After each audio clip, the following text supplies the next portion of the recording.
Real Talk News. Real Talk News. Yes, reka nongere mbasuhuze mbifurize kumererwa neza no kugira ibihe byiza mwese aho muri mu bice bitandukanye. Twizere yuko mukomeje kugenda neza muri rusange. Turi mu gitondo cyo ku itariki 18 kwezi no kwa kane umwaka wa 2024. Tuzindukiye rero muri byinshi bitandukanye kubikomeje kugenda bivugwa by'umwihariko ku kibuga cy'imirwano ndavuga muri Republika Iharanira Demokarasi ya Kongo bigendanye n'imirwano iri guhuriramo n'undi M23 ndetse na FARDC, ubwo ni igisirikare cya Republika Iharanira Demokarasi ya Kongo ariko kiri kumwe na coalition zitandukanye.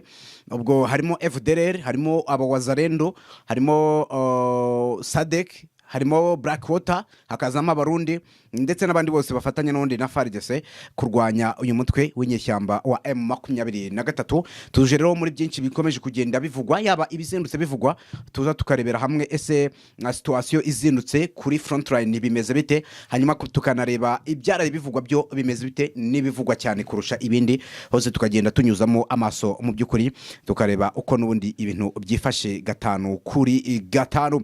Uyu munsi rero turaza kwibanda ku ngingo zigera kuri eshatu cyangwa se enye nk'ibisanzwe nizo dusanzwe kwibandaho, hanyuma dusesengure byinshi bitandukanye mu biri kuvugwa cyane hariya ku butaka bwa Republika Iharanira Demokarasi ya Kongo. Turaza rero kurebera hamwe ibivugwa ku bigendanye n'abasirikare bivuga yuko ba FARDC babujijwe kuzerera mu mujyi wa Goma, dore ko uzajya afatwa yazererewe mu mujyi wa Goma azajya n'ubundi ahabwa igihano kiruta ibindi. Igihano kiruta ibindi ni igihano cy'urupfara ku butaka bwa Republika Iharanira Demokarasi ya Kongo. Turaza kubirebaho turebe mu by'ukuri uko ibintu bikomeje kugenda byifata, hanyuma turaza gusesengura ese FARDC na guverinoma ya Kinshasa mu by'ukuri ntago bashaka kuba bagirana ibiganiro na M23. Uyu munsi biragaragara yuko intambara iri kuba hagati impande zombi, ibijyanye n'abasivile nibo bakomeje kugenda babirenganiramo. Hanyuma biraza kurangira bite, ese ino ntambara iraza gukomeza kugenda itsemba abasivile? Byose rero turaza kubisesengura turebe mu by'ukuri uko ibintu bikomeje kugenda byifata. Ni mu gihe kandi turi buze kugaruka by'umwihariko kuri ino ntambara yabimirwano yo ku mugoroba yaba nizinutse yose twitseho turebe uko ibintu byifashe, hanyuma muze kunyemerera twerekeze gato n'ubundi kubivugwa ko rwose igihugu cya Kongo cyongeye gufata umwanzuro simusiga. N'umwanzuro icyo ugamije nta kindi ni ukuvuga ngo reka dufate ingabo zacu tuzirundi ku mupaka w'igihugu cyacu ndetse na Uganda even na Sudani y'Epfo, kugira ngo turebe yuko twakumira n'ubundi abaturuka hari bitwaje intwaro bagahungabanya umutekano. Hanyuma ingabo z'igihugu cya Kongo FARDC bagize ikimara n'undi gushyirwa ku mupaka wa Uganda ndetse n'iki gihugu cya Kongo. Benshi batangiye kugaragaza yuko umubano hagati ya Uganda, guverinoma ya Uganda na guverinoma ya Kinshasa, ubwo iyobowe irangajwe imbere na Felix Antoine Tshisekedi Tshilombo, ko itameze neza. Ese ibi byaba ari byo bimeze bite? Byose turaza kubigarukaho. Ni mu gihe Cyril Ramaphosa mu minsi yashize yavuye mu gihugu cya Uganda, ariko ibyamugenzaga mu by'ukuri byamaze kugaragara yuko bitari kuba confirmed, ndetse Yoweri Kaguta Museveni yamuteye utwatsi bigendanye n'ibyifuzo yarafite. Turaza kubigarukaho tubikomoza mu by'ukuri turebe uko ibintu bimeze. Nako turibuze kwita dukomoza by'umwihariko ku basirikare ba South Africa bari mu biganza bya M23, ariko hakaba n'abandi bapfuye ku munsi w'ejo. Turaza kubireberaho turebe uko bimeze.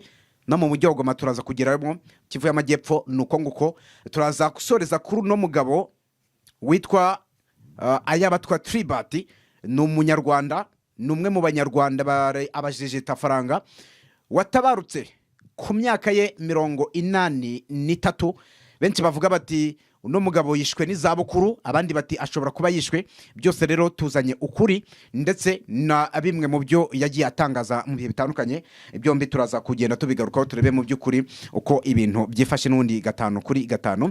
Igiri kugarukwaho ni inyubako yubatse cyangwa se umuturirwa yubatse mu Rwanda wa UTC, Union Trade Center. Turaza rero kubigarukaho byose turebere hamwe ese kubeki ino nyubako yatejwe cyamunara ndetse akaza no kuregamo igihugu cy'u Rwanda kanagitsinda. Uyu munsi ari iri kugarukwaho cyane. Turaza kubikomoza byose mu by'ukuri turebe uko ibintu n'ubundi bikomeje kugenda byifata. Ngibyo rero tugiye kugarukaho. Reka wenda tubanze dufate akaruko gato cyane dutumikira badutumye, ngira ngo ni byinshi hari byo mbabwiye n'ibyo ntababwiye. Mu by'ukuri byose turaje tubirambure tuberebere hamwe uko byifashe gatanu kuri gatanu, tugere n'ubundi tubigarukaho n'ubundi muri rusange. nibyo koko nta mpamvu yo kwiruka amahanga ukayayogoza ushaka muganga gakondo. Igisubizo cyabonetse hano iwacu. Habonetse muganga gakondo uvura amarozi y'ubwoko bwose, uvura indwara zananiranye, wabaswe n'ibiyobyabwenge, wabaswe no kwikinisha cyangwa se urangiza vuba, nawe ngwino. Rubaga impande inzoka z'ubwoko bwose zirimo nka amibe, amarozi y'ubwoko bwose, gukongora inyatsi, kwirukana za karande. Akarusho muganga gakondo avura indwara nyinshi zitandukanye, ndetse kandi aho waba uri hose ku isi akugezaho imiti ye ndetse kandi akagufasha. Ku bindi bisobanuro ushaka kuvugana na muganga gakondo ushobora kumwandikira cyangwa se ukamuhamagara kuri 078 38 57 38. Erega amagara araseseka ntayorwa. Muganga gakondo yemerewe gukorera aho ari hose mu gihugu kuko yabihuguriwe kandi abifitiye ubumenyi. Yes, ngaye nguko rero reka nongere mbahereze ikaze nyuma yo gutumikira ababa abadutumye. Tubahereze ikaze rero abatwumva mu masaha mu gitondo, birumvikana abatwumva mu masaha y'igicamunsi, abatwumva mu masaha y'umugoroba, mwese tubahereje ikaze mu by'ukuri muri aya makuru n'ubundi tuba tujemo tuzindukiyemo. Na makuru yo kuri tariki 18, na makuru ya mbere rwose abanziriza ayo dukomeza kugenda tubategurira uyu munsi wose. Ubu rero igikomeje kugenda kivugwa, nanavuga yuko wenda tugiye guheraho, reka munyemerere mu by'ukuri duhere mu mujyi wa Goma, ariko ku byavuzwe ku munsi w'ejo, kuko ngira ngo umunsi w'ejo niwo wavuzweho byinshi bitandukanye, yaba kuba abasirikare b'iki gihugu cya Repubulika Iharanira Demokarasi ya Kongo bivuga yuko kugeza ubu ngubu batemerewe kuba abakomeza kugenda bazerera mu mujyi wa Goma. Ibi byose byakomeje kugenda bitangazwa. Hanyuma ese koko kuba abasirikare ba FARDC abawazarendo bo babibujijwe mu gihe cyashize batemerewe kuzenguruka mu mujyi wa Goma, ibi byaba ari igisubizo cyiza kigomba kuba cyakifashishwa n'impande zombi mu kugarura umutekano. Ibyo ngibyo tugiye kubyerekezaho amaso turebe n'ubundi uko ibintu byifashe n'undi gatanu kuri gatanu. Ku munsi w'ejo ngira ngo ku masaha rwose y'igicamunsi cyangwa se mu masaha ya saa 8 saa 9 hafi aho, nibwo hakomeje kugenda hacicikana inkuru ku marezo sosiyo atandukanye ndetse no mu basesenguzi batandukanye bibaza ese abasirikare ba FARDC, abasirikare ba wazarendo ndetse n'abasirikare b'abarundi, aba basirikare babujijwe gucaracara cyangwa se kuzerera mu mujyi wa Goma bafite intwaro, bafite n'imyenda ya gisirikare cyangwa se bambaye uniform. Bikavugwa yuko uzajya afatwa yambaye ino myenda ya gisirikare, mu by'ukuri azajya abazwa ese ubifitiye uruhushya, ubifitiye urupapuro rubikwemerera. Ibyo ngibyo rero akayibazwa, nibyo tugiye kwerekezaho. Perezida w'urukiko rwa gisirikare muri Kivu y'Amajyaruguru ni muri Repubulika Iharanira Demokarasi ya Kongo, yitwa Colonel Kabeya Hun Beni, niko yitwaye, niyo mazina ye. Yihanangirije umusirikare wese wa leta ya Kongo, ubwo n'umusirikare ubarizwa nyine muri FARDC, igisirikare cya Repubulika Iharanira Demokarasi ya Kongo, ko nta numwe wemerewe kugaragara azerera mu mujyi wa Goma. Colonel rero Kabeya yabitangaje ku munsi w'ejo hashize, ngira ngo no ku itariki 16 yari yabitangaje, nabwo yari yabigarutseho abivugwa, ariko ku munsi w'ejo yongera gushyira hanze noneho itangazo ribigaragaza nyiriza, avuga ati nta musirikare n'umwe wemerewe gukora ibi ngibi twabuzanyije. Igihe bizagaragara ko yabiciye inyuma, yarenze ku mabwiriza yacu, ubwo icyo gihe tuzashaka ukundi tubigenza n'ubundi mu by'ukuri. Ubwo rero yakoranaga inama n'abayobozi batandukanye babarizwa mu mitwe itandukanye ya gisirikare, aho yatanze n'ubundi gasopo ko umusirikare wese uzajya afatwa azerera mu mujyi wa Goma ndetse atari mu kazi yoherejwemo, anafite icyangombwa, azajya abihanirwa n'amategeko n'undi agenga ibigendanye no kurenga ku mabwiriza ya ku butaka bwa Repubulika Iharanira Demokarasi ya Kongo. Colonel Kabeya rero yamagani cyangwa se yahamagariye abasirikare bose kubahiriza amategeko y'igihugu ndetse na discipline bikubiye mu guhamya n'ubundi indangagaciro zibera cyangwa se zakabaye zigirwa n'abasirikare, ndetse kandi no gukomeza kuzuza ubunyamwuga cyangwa se kugira ubunyamwuga bwa gisirikare bisanzwe biranga n'undi abasirikare ba FARDC. Avuga ko uzajya arenga kuri ayo mabwiriza cyangwa se uzajya ajya mu zindi nshingano, agomba kujya bafite iki kagapapuro nyine kabimuherera cyangwa se kariho ko abifitiye uburenganzira. Hanyuma uzajya urenga ku mabwiriza we, icyo azajya ategekwa twamaze kuba tumenya nuko ngo amategeko n'amabwiriza azajya akurikizwa rero nk'uko bikomeje kugenda bivugwa, ndetse kandi akazajya yitwa ajyanwa imbere y'ubutabera bakareba neza bagasuzuma ikibazo cye, barangiza amategeko n'amabwiriza agakurikizwa. Yagize ati rero niba uzenguruka umujyi wa Goma ufite intwaro wambaye impuzankano y'akazi utabiherewe uburenganzira, ababishinzwe cyangwa se abashinzwe uburinzi bakagufata haba nijoro cyangwa se ku manywa, ati icyo gihe rwose bizagaragara yuko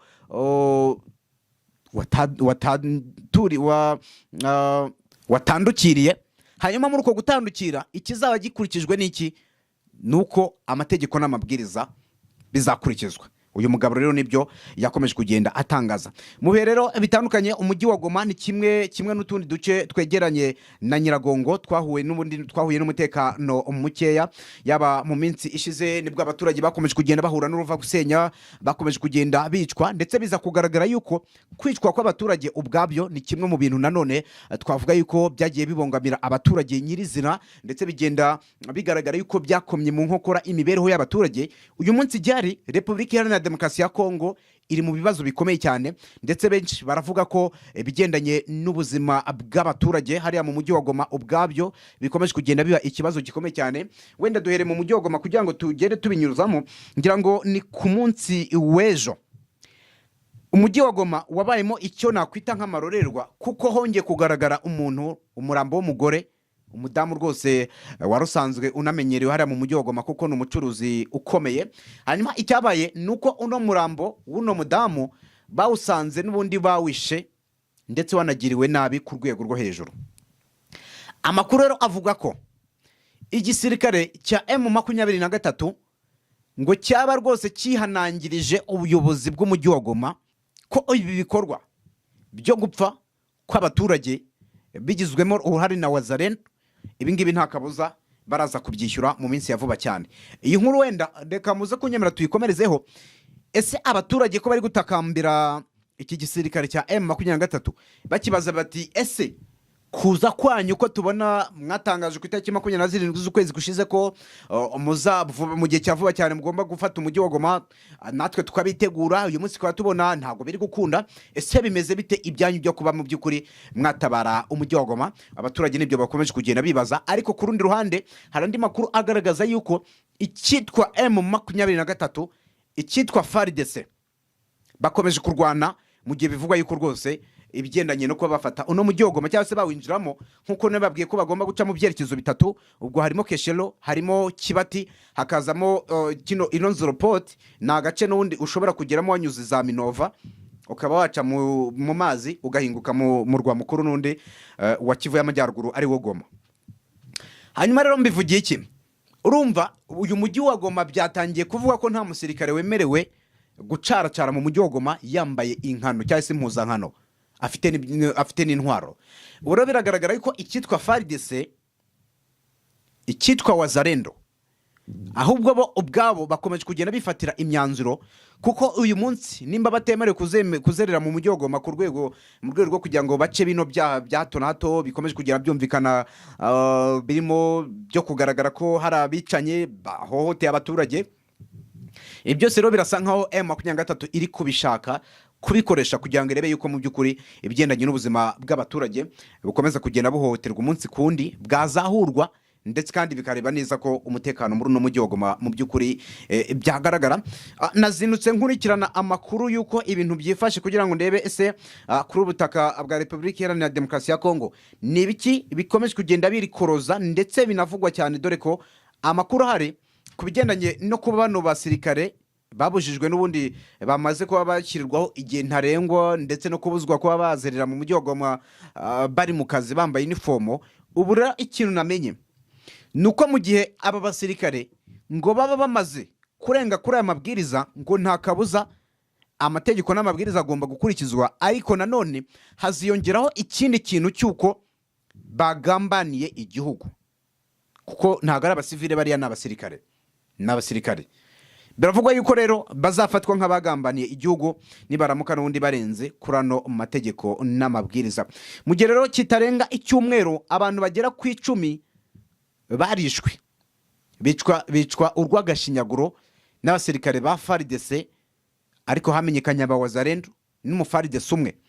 Aba rero mu gihe kitagera ku minsi 7 nibo bamaze gupfa.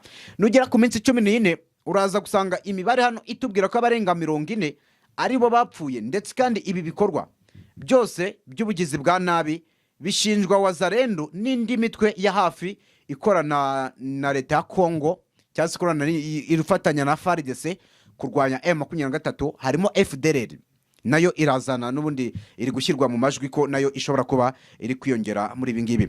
Ubuyobozi rero bw'umujyi wa Goma buherutse n'undi gutangaza ko wazarendo nabo batemerewe gukerakera muri uyo mujyi wa Goma bitwaje imbunda.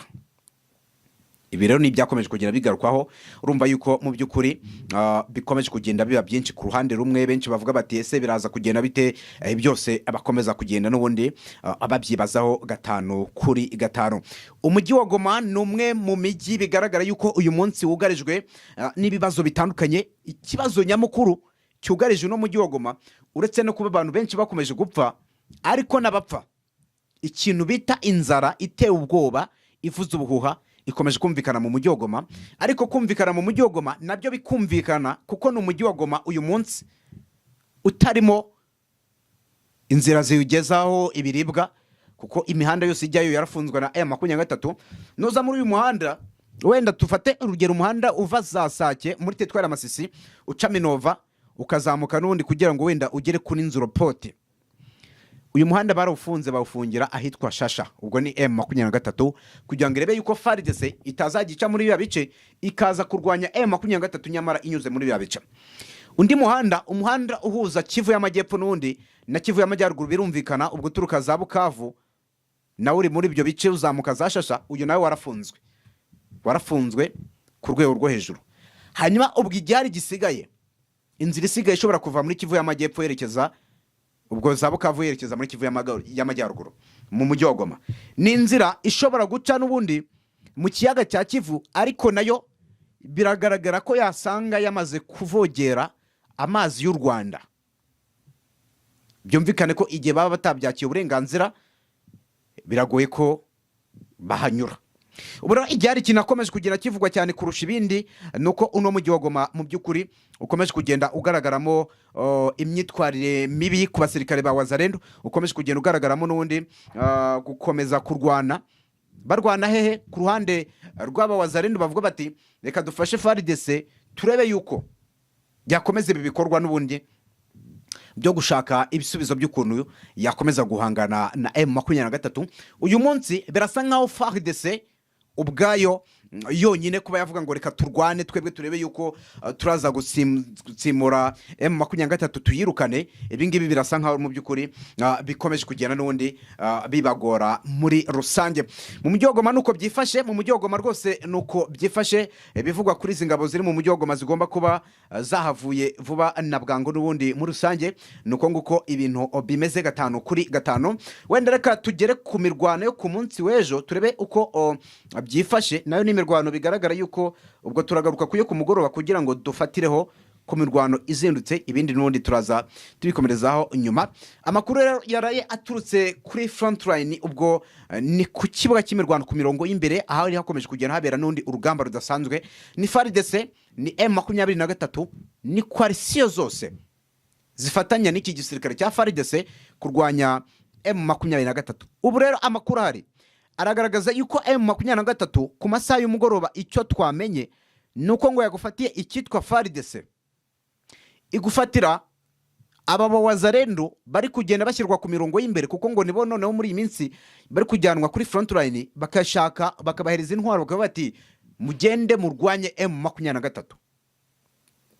Ubu rero ikintu twamenye kiri mu bikomeje kugenda bivugwa cyane kurusha ibindi nuko M23 nk'abantu mwe uru rugamba ku masaha y'umugoroba yarurwanye ku rwego rwo hejuru, ndetse bigaragara yuko rwose icyitwa FARDC cyakubitiwe mu gatebo, ndetse bikagaragara yuko hari naho kirukanze. Agace bita Nyakajanga, Nyakajanga ubwo ni muri teritwari ya Masisi gaherereye rero nkuko bikomeje kugenda bigaragara muri Kivu y'Amajyaruguru. Bivugwa ko aka gace ku masaha yo kumanywa kaberemo imirwano, ku masaha nanone y'umugoroba konge kumvikanamo ikintu bita ikibatsi cy'umuriro, ikintu bita urusaku rw'imbunda, ndetse bikavuga yuko benshi bagahunze bongera kukavamo. Abaturage bari batuye muri aka gace bivuga yuko rwose bahunze bakagenda, dore ko ni agace kakomeje kugira kaberamo imirwano, ndetse kandi icyitwa M23 cyitwa FARDC bikavugwa yuko mwabanwe cyakomeje kugenda n'ubundi byakomeje kugenda barwana, ndetse kandi M23 ikaba yakomeje inzira zayo zo kuba yakomeza kurwana n'ubundi n'igisirikare cya FARDC rero nkuko amakuru akomeje kugenda bigaragaza. Icyabaye rero niki nuko kano gace n'ubundi bivuga yuko bakambuye. Nk'ubu ngubu breaking news mbonye rwose muri aka kanya ngomba no kwita mbagezaho, ni imirwano izindutse. Biravuga yuko abasirikari ngo bagera kuri 6 ngo baturikirijwe mu modoka bari kwerekeza ahitwa Ikirorerwe, barashweho igikompora cy'ibibombe ndetse n'ubundi kita kibahitana muri rusange. Ni breaking news utigeze wenda. Reka umuvandimwe uri hariya muri Masisi uduhereje amakuru turebere hamwe uko ibintu byifashe. Aratubwiye ati muri iki gitondo imodoka yari yikoreye n'ubundi yari twaye abasirikare bagera kuri 6 barasiwe mu modoka bose. Imodoka irashya irakongoka, ndetse bikaba bikekwa ko bose bahise bahatakariza ubuzima. Aya ni amakuru, ni breaking news itugezeho rwose. Mugo nayo tugomba kujya twita tuyibatambikamo kugira ngo turebe uko ibintu byifashe. Reka dukomereze no ku byo ku mugoroba n'ubundi tubikomozeyo tubirangize uko ibintu bimeze n'undi ku masaha y'umugoroba. Twari tukiri ahitwa n'ubundi hano Nyakajaga. Kandebe neza kano gace ko njya mbona abantu benshi gakunda kugenda kabananira rwose. Benshi bakabibaza bati ese iki gice ibyacyo bimeze gute n'undi muri rusange. Ni igice bigaragara yuko teritwari ya Masisi muri iyi minsi irugarijwe rwose, imerewe nabi mu by'ukuri nkuko rero bikomeje kugenda bigaragara 5/5. Iki gice bakita Nyakajanga ni gimwe mu bice ku masaha y'umugoroba byabereho imirwano idasanzwe, ndetse bikaza kugaragara ko icyitwa M23 ngo cyaba cyabashije kwirukanamo izi nyeshyamba za FDL ndetse na Wazalendo ngo zazashyizwe ku mirongo y'imbere. Kubera ko kugeza amasaha amakuru atubwira yuko muri no mirwano yo ku mugoroba ng'ikintu cyitwa M23 bagufatiye icyitwa FARDC barakubita bashyira mu gatebo. Iyi mirwano si ubwa mbere bayeho hano muri Nyakajonga, kuko no ku masaha ya mbere sata hari habereho imirwano. Hanyuma ikindi gice cyaberemo imirwano idasanzwe, ngira ngo abazi umusozi wa Ndumba n'umusozi wa Muremure ahongeye kumvikana guturika kw'ibibombe, ndetse bivugwa yuko ku masaha y'umugoroba abasirikare 6 ba FARDC hakiyongeraho abandi bahoza Wazalendo 3 ndetse n'abarundi 4 nibo bivuga yuko batakaje ubuzima. Bose hamwe n'abasirikare 13 ambulance zaturutse Sebeka, ubwo ni mu mujyi wa Goma, bivuga yuko zaje kubatwara hano rwose muri ibi bice, yaba hano ku musozi wa Muremure ndetse no ku musozi wa Ndumba. Ubwo ni hafi n'ubundi yabira bice bya Shasha birumvikana, naho uba witegeye muri hano muri axe ya Sake. Bivuga yuko rero ambulance zaje kubatwara rwose ziza kuraruza, nkuko rero amakuru akomeje kugenda atugera hano ubundi muri rusange. Hanyuma rero ibigendanye no ku mugoroba imirwano yakomeje kugenda iba yadutse n'undi agana ku isaha 11 bigo bivuga ko mu bice bimwe na bimwe hongeye kumvikana kurasana gukomeye cyane, kurasana kw'ibombe. Nyamara ku masaha kumanywa ikirere cyari kiriwe ari umweru, dore ko imirwano yazindutse mu rukerera rwo ku munsi w'ejo yarangiye agana ku isaha 3, ku isaha 11 yongera kubura, bararwana ku rwego rwo hejuru kugeza aho FARDC ivugwaho n'undi amakuru yuko yatakaje abasirikare ndetse kanamburwa n'aka gace n'undi Nyabajanga. Rero nkuko bikomeje kugenda bigaragara n'undi muri rusange.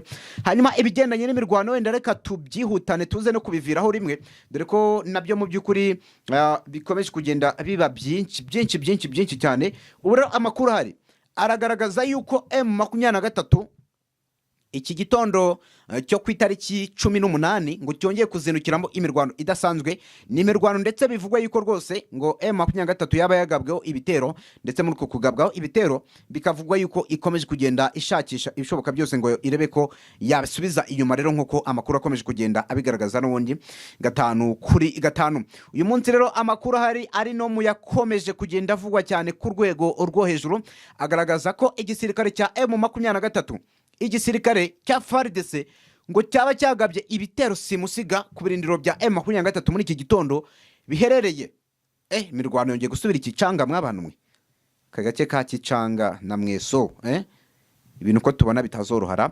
Amakuru rero tukomeje kugenda tubona aragaragaza yuko icyitwa sharing yo ku rwego rwo hejuru hano mu bice bya Sake hari kubera sharing, hazindukiye sharing, ariko ahitwa Kicanga ndetse na Mweso ibi bice sinzi nimba FARDC yarwanya inshuro nyinshi mu myaka 3 ishize. Icyitwa FARDC cyakomeje kujya kirwana ngo kirebe yuko cyakigarurira n'ubundi tuno duce turimo ino Mweso, byaranze. Kicanga byaranze nuko nguko. Hanyuma uyu munsi bazindutse boherezayo ibibombe, byumvikane ko bari kubirasayo ariko bari mu ntera kure, kuko babizi neza ko kugera hariya M23 nukwita ibashwanyaguza. Ni M23 yamaze kuba yigarura kara gace ku rwego rwo hejuru, rero nkuko bikomeje kugenda bigaragara n'ubundi gatanu kuri gatanu. Rero amakuru hari ari no mu yakomeje kugenda avugwa, icyitwa M23 ngo cyaba kiri gukoresha imbaraga zose mwabanwe kugira ngo kirebe yuko cyakomeza kugenda gitabara abaturage. Ni mu gihe twamenya amakuru yuko ino mirwano izindutse, bivugwa ko mu bice bitandukanye bya hano muri axe ya Sake ngo abasivile baba bazindutse boherezwaho ibibombe, ndetse muri uko koherezwaho ibibombe tukaba twamenye yuko ari ibikorwa n'undi icyitwa FARDC, icyitwa M23 bakomeje gukora ndetse mu guhutaza ndetse no gukomeza guhungabanya umudendezo rero w'abaturage, nk'uko amakuru akomeje kugenda abishimangira n'ubundi muri rusange. Uyu munsi rero turi kuri itariki 18, ariko nanone ino mirwano izinutse ni mirwano bigaragara ko iri mu yindi sura, nk'uko amakuru akomeje kugenda bigaragaza. Ngira ngo nazinutse mu masaha ya kare cyane hafi saa 11 kugira ngo ndebe ese mirwano izinutse byayo byifashe bite. Urumva saa 11 n'igice nari ninjiye muri studio kugira ngo ndebe uko bimeze, nabagezeho amakuru n'ubundi ya byose y'ibyo nari maze gukurura. Iyi mirwano izindutse yazindutse mu rukerera ahagana ku isaha 8 zishyira saa 9, kuko ndakeka amakuru niko akomeje kugera tugeraho. Ni ibintu bikomeje kugenda bikomera cyane ndetse kandi bifata indi ntera ku rundi ruhande, kuko igisirikare, yaba igisirikare cya M23 yaba igisirikare cya FARDC, izi ngabo z'impande zombi biragaragara yuko bafite ibyifuzo by'uko bakomeza gukora ibikorwa byo gutabara abaturage. Ibyo nibyo, ariko ku rundi ruhande n'abaturage bavuga bati ese ubuzima bwacu impande zombi zaba zarabwirengagije ko tubona hakomeje kugenda imirwano ari ijya mbere kurusha ibindi byose, ubundi byifashe biti? Ni byinshi mu by'ukuri. Benshi rero bavuga bati ino mirwano iri kuba ku mpande zombi birasa nkaho yongera gushimangira ko imbaraga za FARDC, imbaraga z'iyi M23 bwazo bigaragara yuko ni imbaraga ariko hari gushakishwa ukuntu aba baturage batabarwa, ndetse ukibaza aho bizanyura kugira ngo abaturage batuye mu mujyi wa Goma uyu munsi batakamba kurusha abandi. Bavuga bati nyamara twebwe turugarijwe, ntabwo twizeye neza ko ubuzima bwacu buzatabarwa, ntabwo twizeye neza uko n'ubundi ibintu byifashe muri rusange. Ibyo byose rero bikakomeza kugenda bigaragara yuko mu by'ukuri birimo kwibaza ndetse no guhangayika gukomeye cyane, by'umwihariko ku ruhande n'ubundi rwa FARDC. Bavuga bati M23 ikomeje kugenda turwanya, nyamara dufite turumurundo w'abasirikare. Ese ko kuburo bwinshi ntago bubyara umusururu? Ibi byose rero mpamya ko ari bimwe mu bibazo bakomeza kugenda n'ubundi bibazaho muri rusange. Aya makuru rero azinutse avugwa ku bigendanye n'imirwano. Reka wenda duhere hano muri no axe ya Sake, tugendane etape by etape kugira ngo turebe uko bivugwa. Ngira ngo amakuru yamaze kubangeraho yose niko nyabahereza ngiye uko yakabaye kugira ngo n'ubundi tugiye turushaho kuyabanamo neza y'ibiri kuvugwa. Ni hano ku butaka bwa Republika Iharanira Demokarasi ya Kongo, nayo akomeje kugenda aba menshi. Biravuga yuko rero by'umwihariko uretse muri ibyo bice bya Kicanga ndetse na Mweso biri kuberamo sharing idasanzwe, bivuga ko FARDC yazinutse yorohezayo ibibombe ibino bice bya axe ya Sake. amakuru ahari aravugwa yuko ibisasu byaturutse ahitwa Mibambiro birumvikana naho ni sharing ngo byagiye bikitura mu nkengero zino axe ya Sake, ndetse kwitura mu nkengero zino axe ya Sake mwabanwe, ibi byose bikomeje kugenda bihungabanya umudendezo w'abaturage bariyo bakiri mu nkengero ziri axe, kubera ko mu mujyi rwagati muri axe ya Sake nta muturage n'umwe uhatuye, even nta n'inyoni ihatamba. Twibuke neza uyu mujyi wa Sake ufatwa nk'imijyi yungirije uno murwa mukuru w'intara Kivu y'Amajyaruguru, ubwo n'umujyi wa Goma, kuko Sake nayo n'umujyi munini urimo n'ibikorwa byinshi by'ubucuruzi, ariko bigaragara ko abaturage bose barabicitse baragiye aho bari. Imiborogo ikomeje kugenda yongera n'ubundi muri rusange rero nkuko amakuru akomeje kugenda abigaragaza n'ubundi 5-kuri-5. Ibigendanye n'imirwaniro izinukiye hariya muri bice biragaragara yuko ikitwa M23 gikomeje kugenda n'ubundi gihangana ndetse kinarwana. Binavugwa yuko ni M23 iri gushakisha izi mbaraga zayo zose kugira ngo irebe yuko ubuno buzima bw'abaturage bakomeza kugira batabarwa, ariko abaturage batuye mu mujyi wa Goma bari kwibaza bati ese M23 ko yavuze ngo ni igihe cyayo cya vuba, bakaba bavuga bati ko tuzi ko iminsi 1000 kuri twebwe ngo ku Mana ni umunsi umwe, iminsi 1000 ku bantu, ku kiremwa muntu, ku Mana ni umunsi umwe. Ese kino gisirikare cya M23 nabo baba bameze nk'Imana ko bavuze ngo bazabatabara ku itariki 27 Kone Nanga niko yatangaje, hanyuma uyu munsi itariki 18 zirageze nta n'ikimenyetso kiragaragaza yuko bano baturage bazatabarwa bo mu mujyi wa Goma. Kandi nyamara kuva ku itariki 27 kugeza kuri itariki 18 abakomeje gupfa ni benshi, n'ubundi baracyakomeje kugenda biyongera. Abaturage rero bo mu mujyi wa Goma bari kwibaza bati ese M23 zadutabara gihe ki, dutegereje nk'abategereje Yesu. Ibyo byose rero nibyo bakomeje kugenda bibaza. Uyu munsi rero banazindukiye mu mirwano rwose muri iki gitondo, bivuga yuko ahagana ku isaha 11 hafi n'igice bahise bazindukira mu mirwano idasanzwe, bivuga yuko ari mirwano n'ubundi ubuzima bwabo bwakomeje kugenda bigaragara ko buri gushyirwa no mu mazi abira. Nyuma yaho abapolisi nukwanga abasivile bazindukiye mu myigaragambyo, ariko noneho n'abapolisi nabo bazindukiye mu kwihosha rwose mu bikomeje kugenda bigaragara. Ikitwa rero bano abapolisi bahano muri no mujyi n'ubundi wa Goma bivuga yuko bazindutse bahosha imyigaragambyo y'abaturage izindutse. Abaturage baravuga yuko rwose bakomeje gukora ibishoboka byose ngo barebe yuko bakereka igisirikare cya FARDC ko umutekano wabo babona utizewe habe na gato, ndetse bakanashimangira yuko ibikorwa byose bigendanye no kuba bakomeje kujya bahura n'uruva gusenya, ibi byose byakomeza kugenda bishyirwaho akadomo rero nkuko amakuru akomeje kugenda bigaragaza. Cyakora nanone amakuru twamenye aturuka hano muri no mujyi wa Goma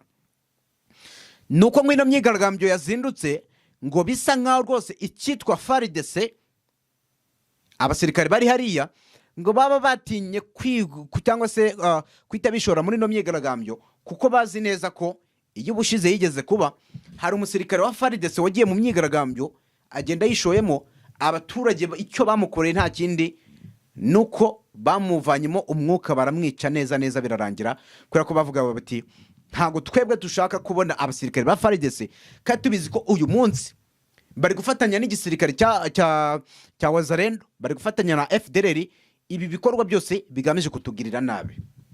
Nibyo rero bakomeje kugenda bibaza n'ubundi bano batuye muri bino bice nkuko amakuru akomeje kugenda abigaragaza.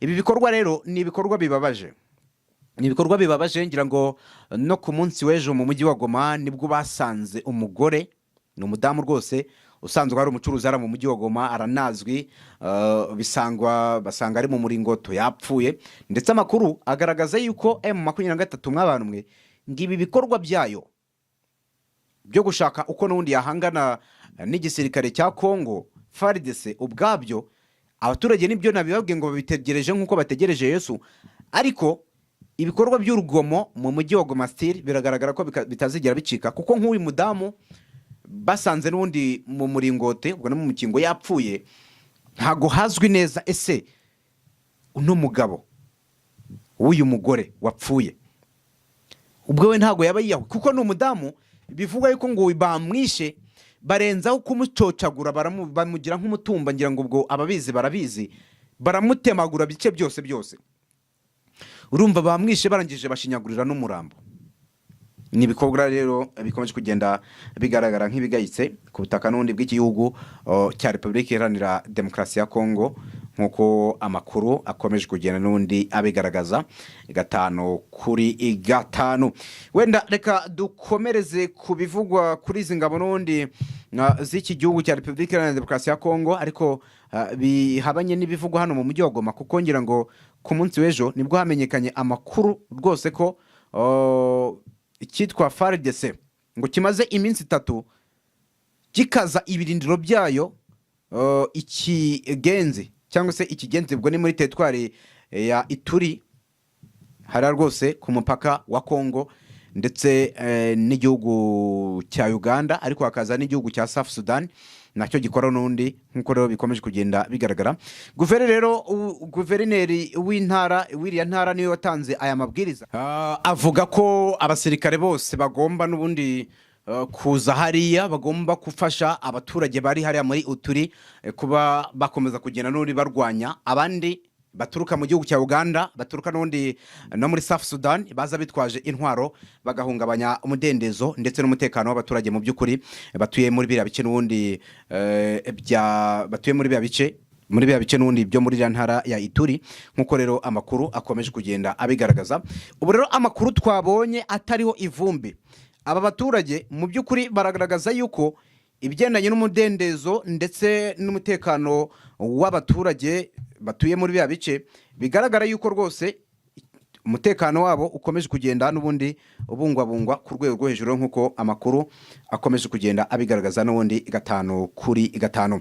Ngaye nguko rero wenda mu gihugu cya Uganda ngira ngo murabizi ko Cyril Ramaphosa numwe mu bagabo bigaragara yuko baherutse kugirira uruzinduko hariya, ndetse mu ruzinduko rwe yagiriye hariya nanone bigasa nkaho icyitwa M23 cyakomeje kujya gikoresha ibishoboka byose ngo kirebe yuko umudendezo ndetse n'umutekano w'abaturage muri abice wakomeza kugenda ushakishwa, ndetse amakuru agaragaza yuko ngo M23 ngo yaba yarakoresheje imbaraga zayo kugira ngo uno mugabo Cyril Ramaphosa ku butaka bwa kiriya gihugu cya Repubulika Iharanira Demokarasi ya Kongo hashakishwe imbaraga z'uko n'ubundi byakomeza kugera bigaragara yuko gufatanya kwe na FDLR na Wazalendo hakiyongera iyo FARDC bafatanyije kurwanya M23 ubwabyo ni igikorwa gifatwa nk'ikitakabaye gikorwa ku butaka bwa Kongo, kuko ni M23 irwanira uburenganzira bw'abaturage.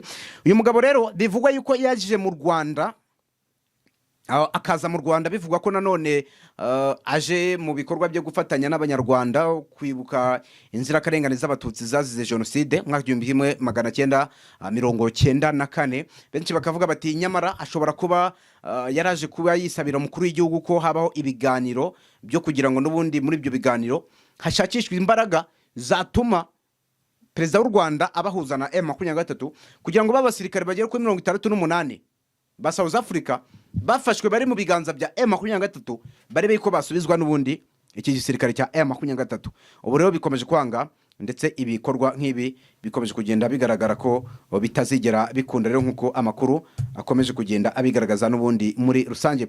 Ubu rero igihari kiri no mu bikomeje kugenda bivugwa nuko cyitwa n'ubundi M23 ngo gikomeje kugenda kigaragaza imbaraga zayo zo gushaka ibisubizo nta bindi icyo bigamije no gushaka n'undi uko bakomeza kugira n'ubundi bahangana n'icyo gisirikare cya Kongo, nibyo ndetse gifatanya n'ubundi n'igisirikare n'ibindi bisirikare bitandukanye. Uyu mugabo rero bita n'ubundi Cyril Ramaphosa uwitwa Yoweri Kaguta Museveni bikaba byamaze kuba bishimangirwa yuko yongeye no kumuhamagara kuri telefone amubwira ati se nta kuntu waduhuza na M23 bakaduha abasirikare bacu koko, ati wapi, ahubwo gishoboka nuko mwakura abasirikare banyu ku butaka bwa Kongo hanyuma mu by'ukuri ibindi bikaza gukurikiranwa nyuma. Rero nk'uko amakuru akomeje kugenda abigaragaza n'ubundi 5-5.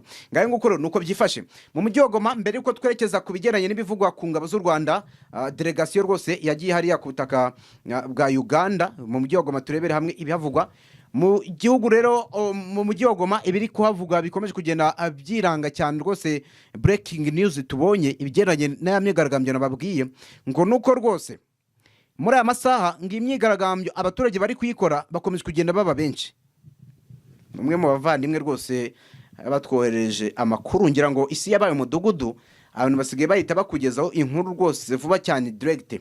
Imyigaragambyo ikomeje kugenda ifata indi ntera ndetse inaba myinshiro nk'uko amakuru akomeje kugenda abishimangira n'ubundi muri rusange. Kandi nk'uko rero n'umuvandimwe uyaduhaye n'ubundi uko bimeze. Hanyuma dukomereze kubivugwa n'ubundi kubigenanye n'ingabo z'u Rwanda bivugwa yuko delegation yazo bagiye hari rwose mu gihugu cya Uganda bagiyeho ku munsi w'ejo kugira bagirana ibiganiro ndetse n'umugaba mukuru w'ingabo za Uganda yitwa General Muhoozi Kainerugaba. Ni ku munsi w'ejo kuwa gatatu akaba yarakire n'ubundi ndetse akanagirana ibiganiro n'aba basirikare cyangwa se zino ntumwa n'ubundi za RDF. Ibiganiro hagati y'abasirikare batandukanye birumvikana harimo no mugaba mukuru w'ingabo za Uganda ni General Muhoozi Kainerugaba akaba n'umuhungu wa Yoweri Kaguta Museveni perezida wa Uganda ndetse kandi intumwa za RDF ziyobowe n'umugaba w'ingabo zirwanira ku ubutaka yitwa General Vincent Nyakarundi. Ibi rero ni ibiganiro byabereye ahitwa Mbuya ni ku cyicaro n'undi gikuru cya UPDF aho ibiro by'umugaba mukuru w'ingabo za Uganda byatangaje ko ibiganiro byibanze ku ngingo zirebana n'u Rwanda na Uganda ndetse n'akarere muri rusange by'umwihariko ku kibazo cy'umutekano wo mu burasirazuba bwa Repubulika Iharanira Demokarasi ya Kongo ndetse n'umutekano mu karere muri rusange. Bunzemo ko kandi ibyo biganiro ni uruhererekane ndetse kandi binagize harimo igice cy'ibiganiro bikomeje n'undi hagati y'u Rwanda na Uganda mu by'umutekano hagati mu bihugu byombi.